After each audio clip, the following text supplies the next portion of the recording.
How's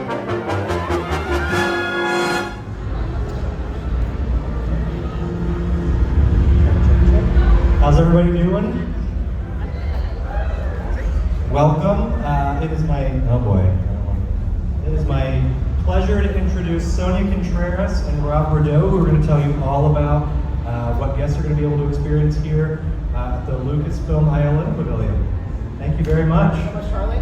Thank you. We're excited to be here to, for the first time ever, show Stagecraft here on this LED wall behind me. What you're seeing actually here is the real gear as it's being run by the real crew, and some of them are going to be right back on set on Monday morning. So what do we mean when we talk about Stagecraft and virtual production tools? We've actually been doing things like this for quite a few years. This is AI in 2001, behind the scenes. As you know, the movie AI was directed and was visual effects supervised by ILM legendary visual effects supervisor Dennis Murin. And this was the very first time we combined computer graphics and photography live on set. It took a lot of technology to do that back in 2001. Now you can do similar things like that on your phone. Maybe some of you are doing those kind of things right now with augmented reality apps. This is a version, a much more advanced version of that you're standing in right now. So building on that technology, camera tracking, taking someone like Gareth Edwards' camera movements and pulling them into the computer so he can do the space shots in a movie like Rogue One in the same way that he was doing the rest of the photography, because he held the camera a lot on his shoulder while he was photographing that shot. In fact, Sonia, you were there helping to operate some of this. That's right. And that resulted in shots that were designed differently. They were creatively different solutions than if we didn't have these tools. So he had the idea in that little volume where he was doing this capture of having this weapon installed on the Death Star with that shadow wiping away and doing that reveal. That ended up both in the trailer and in the film.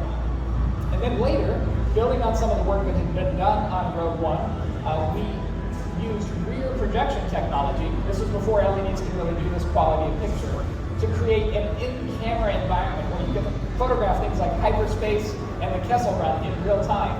And here you can see our director of photography, Bradford Young, creating a whole new shot for the first time.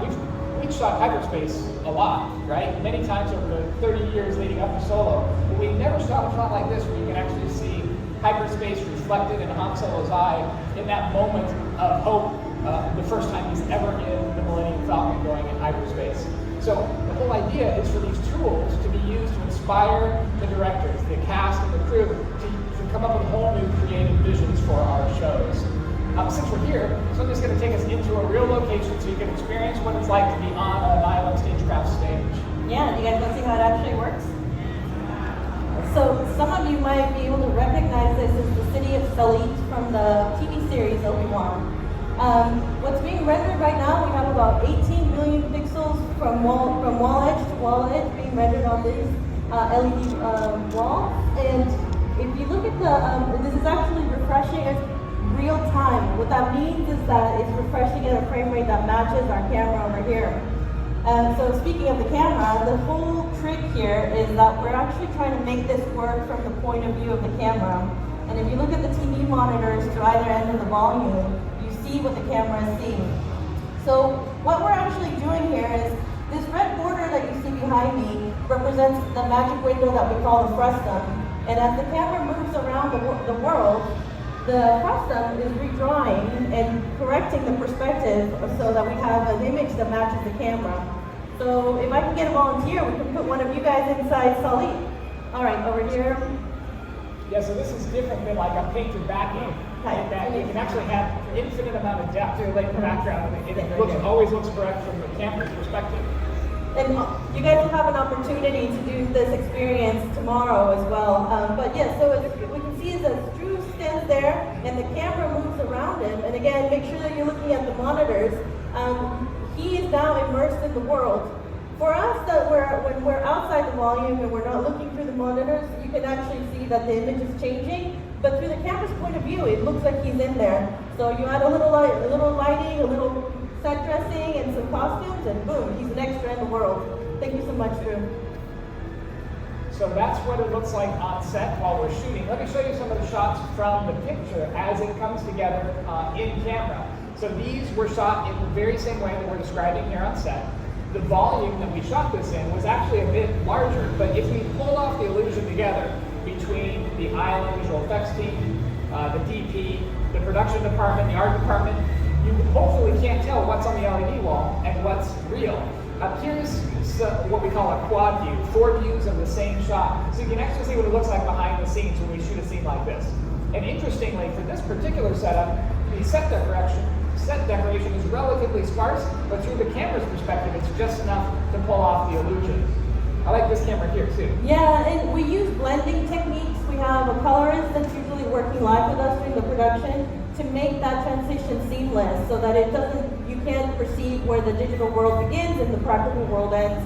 And this environment in particular was really cool because if you can see in this shot, the camera is actually moving around the world zigzagging in a way that it actually makes the environment look much larger than it actually is, when in fact we're in a volume that's not too much bigger than this one.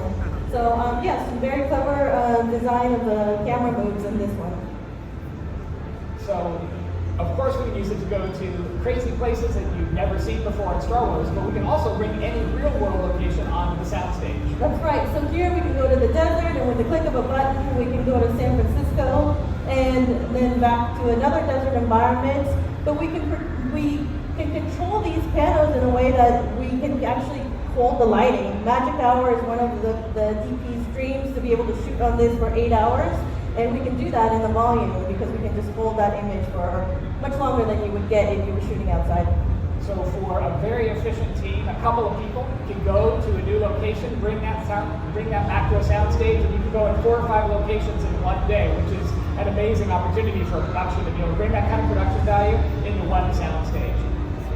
This is an example, next that we're going to pull up for you is from Percy Jackson, and this was a scene that you shot up in Vancouver, actually. Yeah, that's right. We had a volume in Vancouver where we filmed this, and speaking of bringing the environment to us, we were in Vancouver and we didn't have to travel all the way. This is the Met in New York City. We brought the Met to us, and we did some really clever design here with the art department to figure out what needed to be practical and what could be digital to fit in the volume.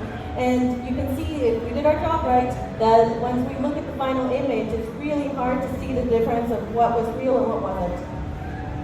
The whole goal of all these tools is just to have another tool in the toolbox for our creatives. It always starts with a story. It's driven from there. And this next example is kind of fun because we're starting with a concept art. This is Doug Chang and his art department do a lot of the design on our Star Wars films. And then we're using every technique in the book. In this case, there's 3D printing miniatures. There was a tabletop miniature that was built, painted, and scanned.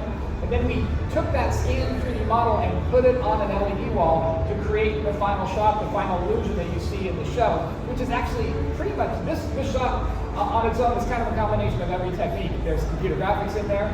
In the background, there's some giant walkers that were stop motion animated by Phil Tippett and his team. Then you have amazing CG extensions and environments there, a miniature that's been turned into digital that's photographed on an LED screen, and then of course a huge art department build with special effects parts, kind of every trick in the book for the actors to be able to be immersed in the environment, for the camera team and the whole team to work together to pull off a movie like this.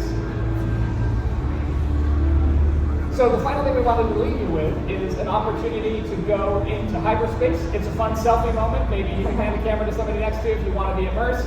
And we just want to thank you so much for coming by the Lucasfilm Pavilion, to taking a look at ILM Stagecraft, and I hope you have a great rest of your D23. All right, so you guys are ready for it. We're going to go into hyperspace.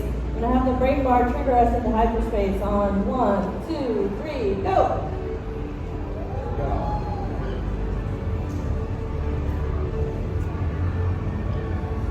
Thank you all so very much. Thank you guys so much. Next, we are going to make our way to Disney Experiences. Before we get there, I just want to point out, right across the street from us, across Mickey Avenue, is the Avatar Pavilion. We're just going to take everybody on a journey into Pandora, enhanced by Dolby Vision and Atmos. You'll get to experience that throughout the weekend, but right now we are heading to Disney Experiences. Thank you very much.